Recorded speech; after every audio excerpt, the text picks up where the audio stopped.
अस्सलाम वालेकुम, नमस्कार, सत श्री अकाल एंड गुड इवनिंग। मैं हूं आरज़ू काज़मी और आप हमेशा की तरह से देख रहे हैं भेजा फ्राई। जी हाँ, भेजा फ्राई के नए एपिसोड के साथ हम हाजिर हैं और हमेशा की तरह आप सबसे रिक्वेस्ट है कि न्यूज़ की तरफ जाने से पहले जिसने भी हमारे चैनल को सब्सक्राइब नहीं किया है, प्लीज़ चैनल को सब्सक्राइब करना ना भूलिएगा और जिन लोगों ने सब्सक्राइब कर लिया है उनका बहुत बहुत शुक्रिया। जी, हम चलते हैं न्यूज़ की तरफ और सबसे पहले हम बात करेंगे आजकल जो हॉट टॉपिक चल रहा है, यानी कि हिंदुस्तान में। वैसे तो होना तो ये चाहिए था कि पाकिस्तान में भी ये टॉपिक हॉट टॉपिक होता, लेकिन पाकिस्तान में इसके बारे में कोई बात इतनी की नहीं जा रही, खास तौर पे टीवी चैनल्स पे। और वो जी बात वही है, लव स्टोरी। और लव स्टोरी है जी, आप सब जानते ही हैं कि सचिन और उनके साथ सीमा हैदर या सीमा सचिन, इनकी लव स्टोरी। जी हाँ। और अभी बार बार यही कहा जा रहा है कि इन्वेस्टिगेशन होगी और पता लगाया जाएगा। साथ साथ ये भी मालूम हुआ है कि सीमा के पास 5 से 6 पासपोर्ट निकले हैं। अब लोग जो हैं वो कई तरह की बातें कर रहे हैं, कह रहे हैं कि एक पासपोर्ट पे तो सचिन का नाम भी लिखा हुआ है और इसी तरह की कई बातें की जा रही है कि आखिर इनके पास जो है वो 5 या 6 पासपोर्ट्स क्यों हैं। इसके अलावा इनके पास 3 या मोबाइल फ़ोन्स भी थे और जिसमें से एक फ़ोन जो है उसको बताया जा रहा है कि जो पाकिस्तान का था, पाकिस्तान का नंबर था, वो इन्होंने तोड़ दिया है। जी हाँ, मोबाइल तोड़ दिया मतलब कमाल है। यानी हम जो है वो तरस रहे होते हैं कि कोई नया मोबाइल ले लें और इन्होंने, मैडम ने मोबाइल ही तोड़ दिया। ख़ैर, एक फ़ोन इन्होंने तोड़ दिया, वो मालूम नहीं कि इन्होंने क्यों तोड़ दिया है, लेकिन कहा यही जा रहा है कि उसके बावजूद भी जो इन्वेस्टिगेशन टीम है, जो पुलिस है, वो डाटा जो है उस फ़ोन में से निकाल लेगी। दूसरे फ़ोन में, दूसरे जो फ़ोन्स हैं उनमें से मैसेजेस जो हैं वो डिलीट कर दिए गए हैं और कहा ये जा रहा है कि न जाने इन्होंने मैसेजेस क्यों डिलीट कर दिए। ख़ैर, वो भी अपनी जगह एक बड़ी अजीब-सी बात है कि मैसेजेस डिलीट करने की क्या ज़रूरत थी, लेकिन हो सकता है डाटा फुल हो गया हो जी, जगह भी तो नहीं होती ना फ़ोन में इतनी। ख़ैर, अब बात ये हो रही है कि इनको वापस भेजा जाए या इनको रखा जाए। अब इसके बारे में तो गवर्नमेंट ऑफ इंडिया ही बता सकती है कि क्या होगा। अब हम थोड़ा-सा पाकिस्तान की तरफ आते हैं, तो पाकिस्तान में जी कोई ख़ास बात नहीं हो रही, ख़ास तौर पे जैसा कि मैंने आपको बताया कि टीवी चैनल्स के ऊपर या टीवी शोज़ के ऊपर जो पाकिस्तान में न्यूज़ चैनल्स हैं, उस पे कोई बात नहीं की जा रही। हाँ, सोशल मीडिया की हद तक आप कह सकते हैं बात हो रही है। उसके साथ-साथ यूट्यूब चैनल्स पे बात हो रही है, वहाँ पे ज़रूर इस चीज़ को और इस इश्यू के ऊपर डिस्कशन जारी है। लेकिन इसके अलावा हम कहीं और टीवी चैनल्स पे बात होते नहीं देख रहे। लेकिन अब थोड़ा-सा एक चेंज ये आया है कि जो सोशल मीडिया है उस पर पाकिस्तानी भी कमेंट्स कर रहे हैं और कई जर्नलिस्ट जो हैं, कई सीनियर जर्नलिस्ट जो हैं, कई माने हुए जर्नलिस्ट जो हैं वो भी बात कर रहे हैं और उनमें से एक दो का ये भी कहना है कि जिस तरीके से ये बात करती हैं, जिस तरीके से ये हिंदी के ऊपर हिंदी बोलती हैं और हिंदी में बात करती हैं, उससे लगता नहीं कि ये पाकिस्तानी हैं। और जो इनका एक्सेंट है हिंदी का वो बहुत ज़्यादा क्लियर है। इनका जो एक्सेंट है जिसमें ये हिंदी में बात कर रही हैं, टीवी चैनल्स पे इंटरव्यूज़ दे रही हैं, धड़ाधड़, धड़ाधड़, धड़ाधड़ इंटरव्यू दे रही हैं, तो उससे भी ऐसा लगता नहीं है कि ये कहीं से भी हिंदुस्तानी जो है वो महसूस नहीं हो रही। तो अब एक तो बात ये हो गई, ठीक है? अब लग ये रहा है कि पाकिस्तान जो है बहुत जल्दी जो है, अगर पाकिस्तान में बातचीत शुरू हुई तो यही कहा जाएगा कि ये सीमा हैदर जो है, ये जो है ये हिंदुस्तानी ही है और ये पाकिस्तानी नहीं है। कई लोगों ने ये भी कहा कि जिनके साड़ी पहनने का जो तरीका है वो भी इतनी जल्दी इनको आ गया कि इन्होंने फटाफट साड़ी को कैसे पहना। आप लोगों ने तो मुझे देखा है, मैं कितनी मुश्किल से खैर साड़ी बांध के बैठती हूँ, लेकिन खैर वो एक अलग बात है। लेकिन पाकिस्तान में लोग साड़ी पहनते हैं।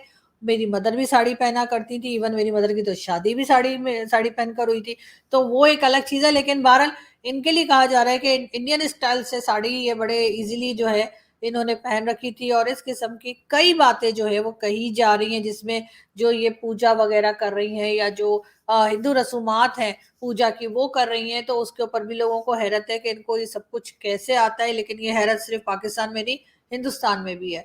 तो कई तरह की ऐसी बातें अब चल रही हैं जिसमें कि लग ये रहा है कि जी आगे जाकर हो सकता है कि पाकिस्तान की तरफ से ये दावा भी दायर कर दिया जाए कि जी ये सीमा हैदर जो हैं ये हिंदुस्तानी ही हैं और इनको जो है वो हो सकता है कि रॉ की तरफ से, यानी कि रा की तरफ से हो सकता है कि ये सब कुछ सिखा पढ़ा के और लाया गया है। लेकिन खैर देखते हैं कि क्या होता है। लेकिन अगर आईएसआई ने भेजा है तो फिर ये 4 बच्चों के साथ क्यों भेजा है, ये बात भी कई लोगों को समझ में नहीं आ रही कि अगर मान लिया जाए कि आईएसआई ने प्लांट किया है तो फिर 4 बच्चों के साथ क्यों, अकेले भी तो जा सकती थी। लेकिन खैर ये काफ़ी ज़्यादा एक कहना चाहिए कॉम्प्लिकेटेड सा केस है।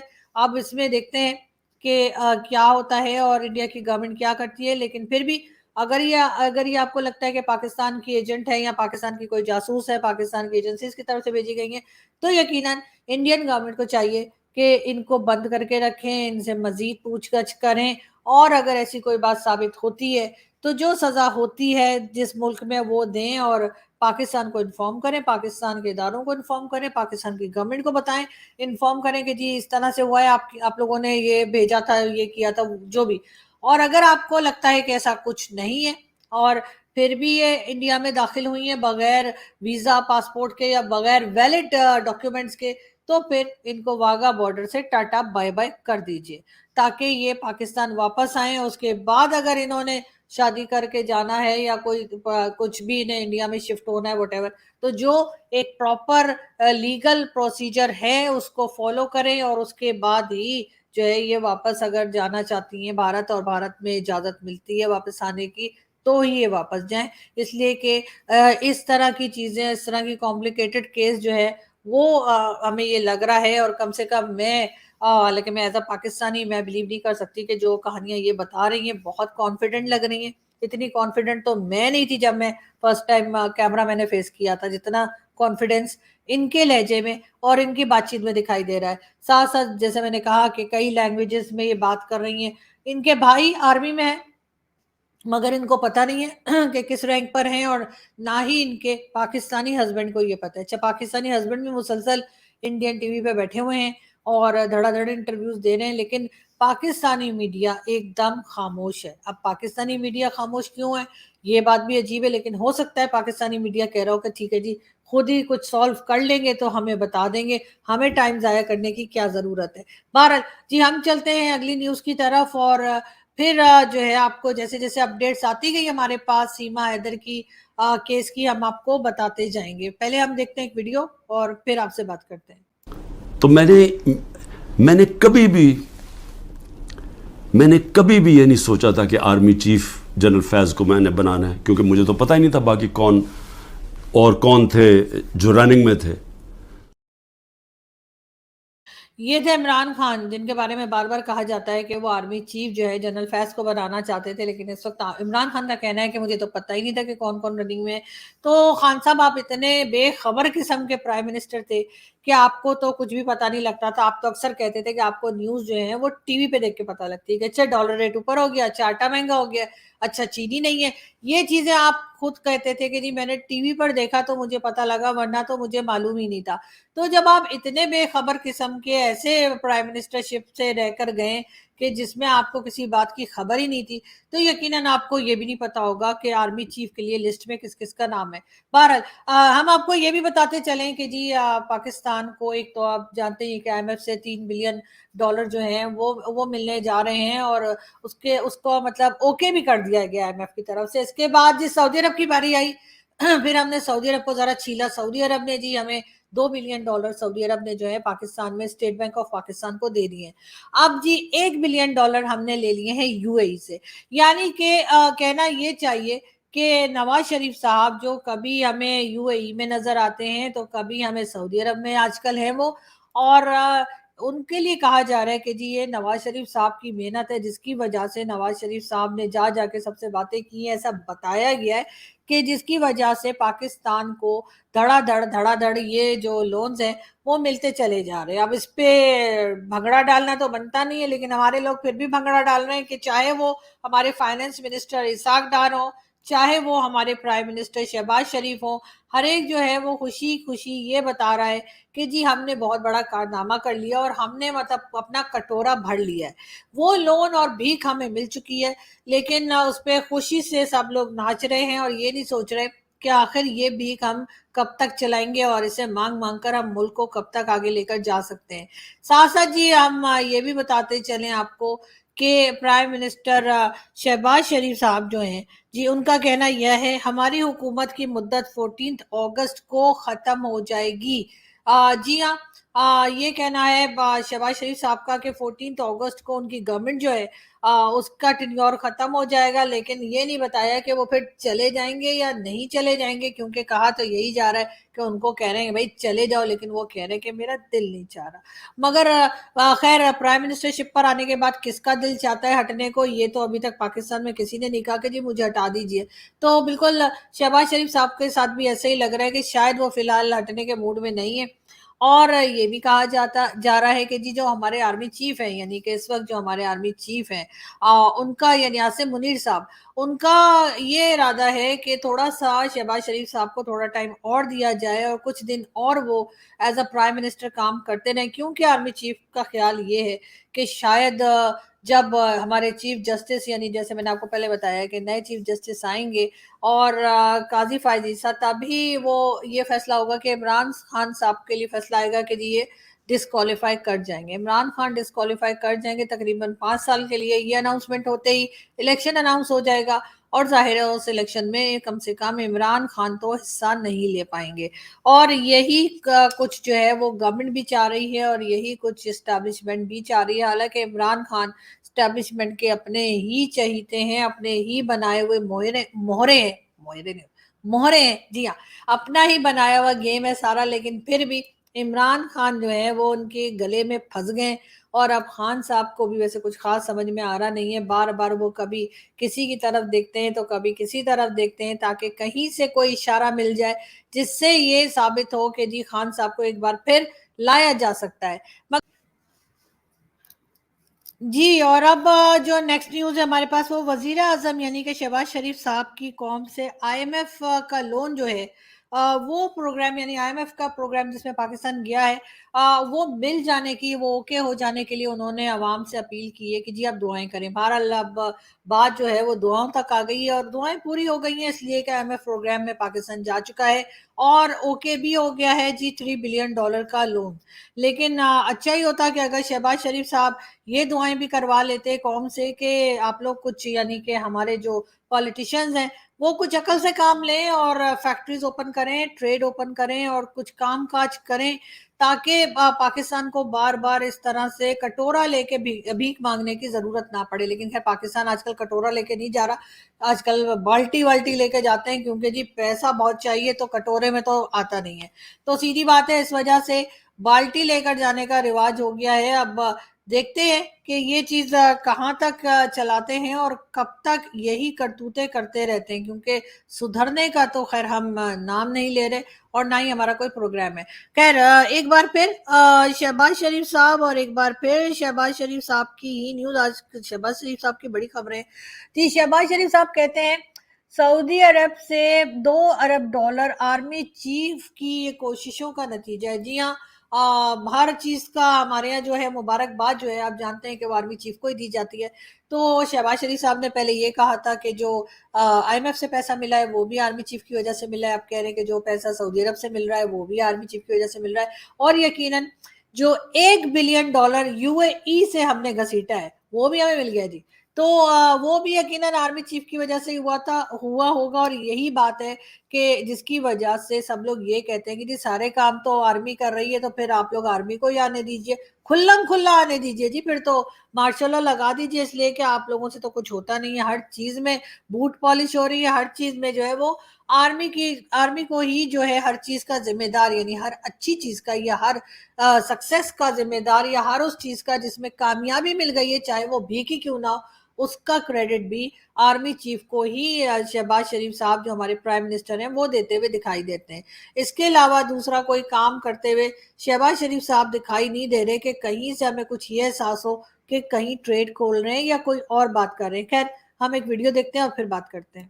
Hey, y'all, come look at this. आपकी तो आपके वालिद साहब की बड़ी सादा जिंदगी जामिया मस्जिद रहमतुल्लाह अलैह में देखी हमने, आपकी भी। तो ये आपके पास बड़ी बड़ी गाड़ियां कहाँ से आई? मैं नहीं मानता। मैं वैसे इस बारे में ज्यादा बात नहीं करता, लेकिन मैं ये कहता हूँ यार जो लोग हमारे लिए जाने देने को तैयार है, मुझे पाकिस्तान में एक शख्स दिखा दे जो कहे कि यार मैं इसके लिए जान दे देता हूँ, इसलिए कि ये हुजूर के नाम पर गद्दारी नहीं करता, जाती हैसियत में नहीं। क्या वो गाड़ियां नहीं लेकर आएंगे यार? क्या वो अपना माल नहीं लेकर? चल झूठा। वो बच्चे ने, वो तो छोटे छोटे बच्चे हमारे पास ले आते हैं कि यार ये भी आपके कहीं काम आते हैं ना, तो ले लें। कोई नहीं देता दूध पीता। सब क्या देखना पड़ रहा है? अच्छा है मैं अंधा।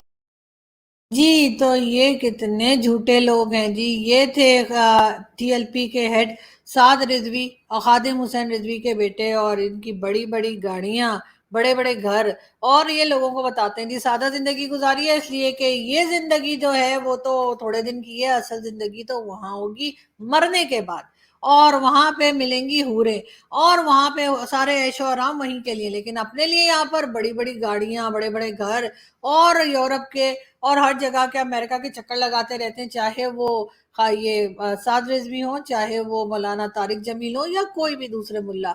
हमारे यहाँ तो जी मुल्ला बनने में जितना फायदा है उतना पढ़ाई लिखाई करने में नहीं है। जिसको भी पैसा कमाना है वो मुल्ला बन जाए, उसके बाद जी ऐश ही ऐश है। इसलिए कि ऐसे ऐसे बेवकूफ यहाँ पे बैठे हुए हैं जो अपने घरों से गाड़ियां उठा उठा के भी इनको दे देते हैं और कहते हैं जी हमें नहीं चाहिए, आप रख लें।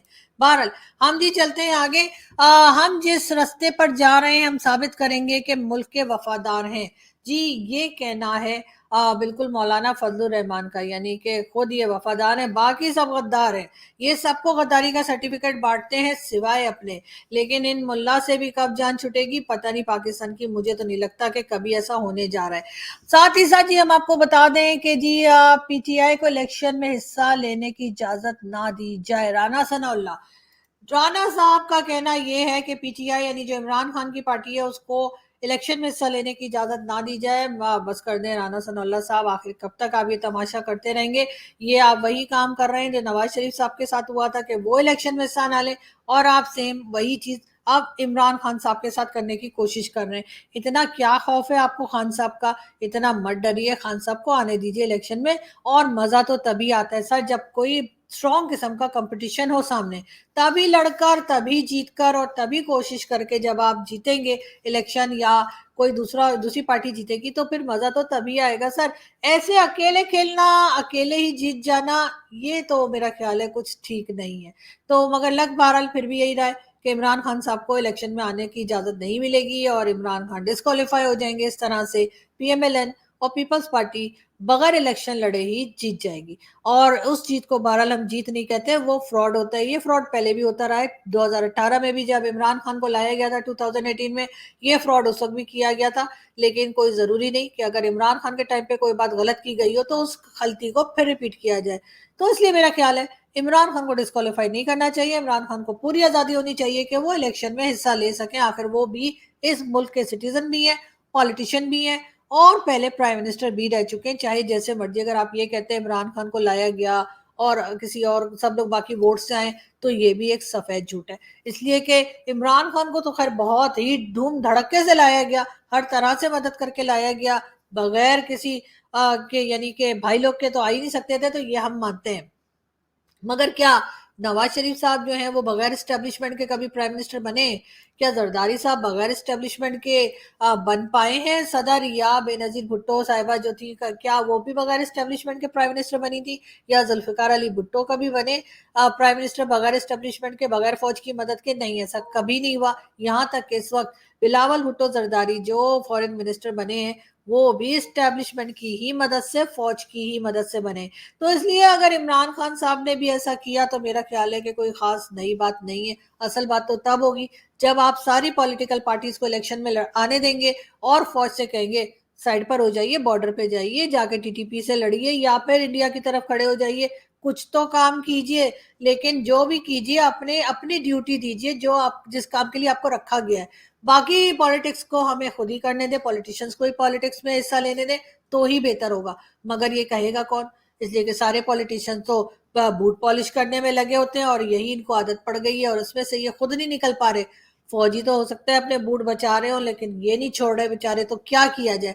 लेकिन खैर हमारी फौज को भी खाने की आदत पड़ गई है, और उनको भी अब यही है कि ठीक है हमारे बूट पॉलिश हो, और जो भी फंड आता है उसमें से ज्यादा फंड हम ले जाएं, हम अपने जो है वो अय्याशियां करें, हम अपनी चीजें वीजें खरीदें, हम अपने कॉर्नर के प्लॉट और ये वो, आपको पता ही मैंने बहुत बार बताया, तो वो सब कुछ करें। तो जाहिर है वो आदत हमारे जो एजेंसी फौज है उनकी भी नहीं छूट रही, और साथ ही ये मसला भी चल रहा है। बहरहाल मैं चलती हूँ जी अगली न्यूज की तरफ, और हम आपको ये बताते चलें कि प्राइम मिनिस्टर शहबाज शरीफ का कहना है कि इसराइल को पहले अपने गिरबान में झांकना चाहिए। जी हाँ, अब हुआ क्या जी, इजराइल ने कहा है कि पाकिस्तान में ह्यूमन राइट्स जो है वो ठीक नहीं है, ह्यूमन राइट्स वायलेशन हो रही है और उसके ऊपर पाकिस्तान को देखना चाहिए। तो फिर हमारी तरफ से भी जवाब जा रहे हैं।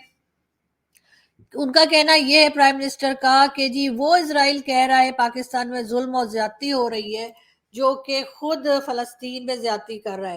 खैर अब जाहिर है कि पाकिस्तान में जो कहा गया है इजराइल की तरफ से कि जी जुल्म और ज्यादती हो रही है, लोगों को, माइनॉरिटीज को तंग किया जा रहा है और इस किस्म की बातें इजराइल ने स्टेटमेंट दिया है, उस स्टेटमेंट से हमने कर दिया साफ इनकार। और कहा यह गया है कि जी पहले तुसी अपने घर में जाके देखो, अपने गिरेबान में झांको, अपना घर सीधा करो, फिर बताना। लेकिन बहरहाल ऐसा सब कुछ कह देने से हमारे यहाँ चीजें ठीक नहीं हो जाएंगी। ये भी जो बात है वो शहबाज शरीफ साहब को यकीनन याद रखनी चाहिए। और अगर याद नहीं तो मैं बता दूं, पारा चनार में एक बार फिर जो है शिया सुन्नी फसादात हो रहे हैं, एक दूसरे के पीछे पड़े हैं शिया सुन्नी और लड़ाइयां हो रही हैं, लोग एक दूसरे को बुरा भला कह रहे हैं, एक दूसरे को काफिर काफिर डिक्लेयर करने की बिल्कुल तैयारी है और उसके ऊपर गवर्नमेंट कुछ खास एक्शन नहीं कर रही है। जी, तो बात हम कर रहे थे पारा चनार की। पारा चनार में जिस तरह से लड़ाई झगड़े हो रहे हैं, तो जी उसके लिए अल्लामा नासिर अब्बास जाफरी का कहना ये है कि जी इस्टेब्लिशमेंट वो आग ना लगाए जिसमें वो खुद भी जल जाए। जी हाँ, इस्टेब्लिशमेंट की तरफ इशारा किया गया है और कहा यही जा रहा है कि पारा चनार में बहुत ज़्यादा टेंशन है, बहुत ज़्यादा लड़ाई झगड़े चल रहे हैं, शिया सुन्नी फसादात होने की बहुत ज़्यादा वहाँ पे बातें की जा रही हैं और कहा यही जा रहा है कि एस्टेब्लिशमेंट की तरफ से ये आग लगाई जा रही है और उसकी क्या वजह हो सकती है, खैर ये वहाँ के लोग बेहतर जानते होंगे। लेकिन बहरहाल वहाँ के जो मौलाना साहब हैं अल्लामा नासिर अब्बास जाफरी, उनका कहना ये है कि जी इस्टेब्लिशमेंट जो है वो इस तरह की आग ना लगाए जिसमें वो खुद भी जल जाए। तो यकीनन इस्टेब्लिशमेंट को जो है एक वार्निंग दी गई है और यकीनन आई विश के इस्टेब्लिशमेंट जो है इस काम को सीरियसली देखे और इस पे रोक लगाई। ये हंगामे जो हैं ये कहीं से भी पाकिस्तान के हक में नहीं होंगे। बात हम करेंगे एक बार फिर प्राइम मिनिस्टर शहबाज शरीफ साहब की। हुकूमत को मुद्दत 14 अगस्त को खत्म हो जाएगी, इंतखाबात जब भी हों ऐलान इलेक्शन कमीशन करेगा। जी हाँ, ये कहना है शहबाज शरीफ साहब का एक बार फिर के 14 अगस्त यानी इसी साल 2023 में जो है वो गवर्नमेंट की मुद्दत जो है वो खत्म हो जाएगी और उसके बाद इलेक्शंस अनाउंस करेंगे इलेक्शन कमीशन की तरफ से। केयर टेकर गवर्नमेंट कब आएगी और ये सारी बातें अभी तक शहबाज शरीफ साहब ने नहीं बताई हैं। लेकिन दूसरी तरफ ये बात भी की जा रही है कि शहबाज शरीफ साहब की पूरी कोशिश है कि किसी तरीके से उनकी जो गवर्नमेंट है वो कुछ टाइम के लिए और रुक जाए, तकरीबन 6 महीने या हो सकता है 1 साल के लिए, और उस वक्त तक उनको प्राइम मिनिस्टर ही रहने दिया जाए। मगर ये बात जो है ये कहाँ तक जो है वो गवर्नमेंट सुनेगी, यानी कि केयर टेकर गवर्नमेंट सुनेगी या कहाँ तक इस्टेब्लिशमेंट इनको इसमें मदद कर सकेगी, ये तो खैर आने वाला वक्त ही बताएगा। फिलहाल हम एक वीडियो देखते हैं और फिर बात करते हैं आपसे। यार आजकल मुल्की हालात बड़े खराब हो गए ने। तू कीते ने नहीं सही कर सकना नहीं ते बकवास बंद कर ते चाह पीना। जी हाँ, आजकल लोग हर तरफ इसी किस्म की बातें करते हुए दिखाई दे रहे हैं जिसमें लोग कहते हैं मुल्क की हालात बहुत खराब हैं। पैसा तो खैर आ गया है, लोन समझ लीजिए, जाहिर है कि लोन ही लोन पाकिस्तान में आया, इसके अलावा आया क्या है। लेकिन फिर भी ये कब तक चलेगा और कहाँ तक चलेगा और कब तक ये लोग इस चीज को लेकर आगे बढ़ पाएंगे, ये कहना बड़ा ही मुश्किल है। हम बात आपसे करते रहेंगे, आपको अपडेट भी करते रहेंगे। इस वक्त हम चलते हैं, आपसे मुलाकात होगी नेक्स्ट वीडियो में। अपना बहुत सारा ख्याल रखिएगा, हंसते रहिए, मुस्कुराते रहिए और हमारे चैनल को सब्सक्राइब करना ना भूलिएगा। बहुत जल्द फिर मुलाकात होगी। Thank you.